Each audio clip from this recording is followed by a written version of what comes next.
Clients India వచ్చారని project team వాళ్ళైతే team dinner organise చేశారు. సో దానికోసం తొందరగా ఆఫీస్ రీచ్ అయిపోయా. నేను చేసిన కొన్ని కప్ కేక్స్ బిస్కెట్స్ మా టీం వాళ్ళకి ఇచ్చి ఈవినింగ్ కల్లా లొకేషన్ చేరుకున్నాం.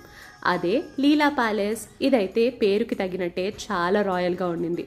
ప్రతి ఒక్క కార్నర్లో కూడా ఆ ప్యాలెస్ వైబ్ అయితే ఉండిందనమాట. హైటీ ఫినిష్ చేసుకొని హాల్కి వెళ్ళిపోయాం. ఈలోపు క్లయింట్స్ కూడా వచ్చేసారు. ఇక మొదలెడదామా అన్నట్టు కల్చరల్ యాక్టివిటీస్ అన్నీ కూడా స్టార్ట్ అయిపోయాయి. ఫుల్ ఫన్తో మంచిగా ఎంజాయ్ చేసాం. దాని తర్వాత డిన్నర్ ఫినిష్ చేసుకుని ఫ్రెండ్స్ అందరికీ బాయ్ చెప్పేసి మా ఆయనకి హాయ్ చెప్పేసా. ఈ he'd come to pick me and ఇంటికి వెళ్ళి కొంచెం ఫ్రెష్ అప్ అయి మళ్ళీ స్టార్ట్ అయిపోయాం. ఎక్కడికి అనుకుంటున్నారా?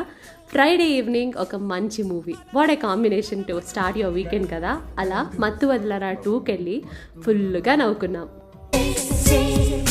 పరుగెడుతోంది నీకేసి వినమంటోంది తన మూసే అలలెగసే కలవరమాయి